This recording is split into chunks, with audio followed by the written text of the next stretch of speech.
Hello, my name is Devin Brooks, and today I'll talk to you about global warming.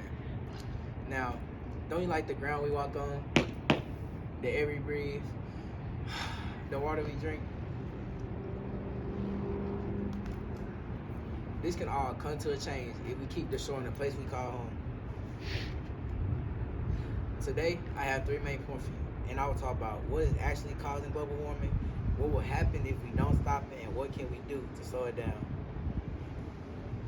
Now, on some days, it's a little hotter or colder than usual. That's because of climate change.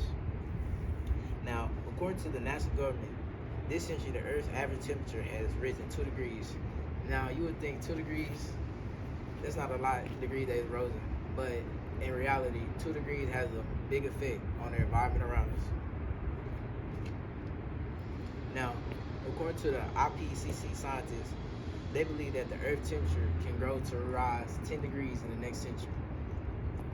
And it will continue to rise for decades and decades to come due to greenhouse gases provided by human activities. Also, weather and environmental changes will occur. Also, the sea level will rise 8 to 10 feet by the year 21,000, causing storm surges and high tides. And it will also cause flooding in some areas. And while the ocean is warming up, hurricanes will become stronger and more intense. Category hurricane 4 to 5 have grown stronger since 1980. It's due to human and natural causes them to become more intense. Now, what if we can't slow it down? There would be more droughts in the summer, causing less moisture in the soil, which will cause heat waves.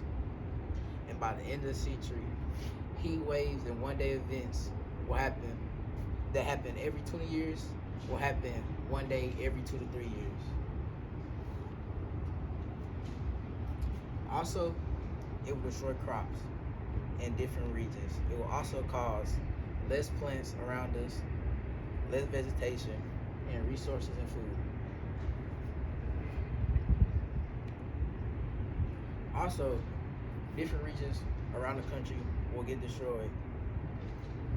Maybe your home or someone else's home. Now, there are 5 regions, but I will talk about 2. Now, the Northwest region, changing timing of stream flow can reduce water flow, rising sea level, erosion, ocean acidity, and increasing wildfires. Now, in the Midwest, extreme heat, downpours, and flooding will affect infrastructure, agriculture, transportation, air quality, and water quality. Now, what is the solution, you might ask? The answer is more efficient ways. Ways not using oil, petroleum, any other toxic gases like CO2 that would be risen in the atmosphere and captured in the atmosphere, destroying the ozone. Like using equipment from space, like when NASA uses equipment to look down on the atmosphere and look at hurricanes and tornadoes. Now, also another way to prevent it, and also by using renewable resources like solar and wind energy to run our homes, and like hydroelectricity. In conclusion, we all want our kids to live on Earth and their kids and the generation to the next generation to come. But we know change is very far from now in our future. And change probably won't come until we're dead, our kids dead, and our kids' kids are dead.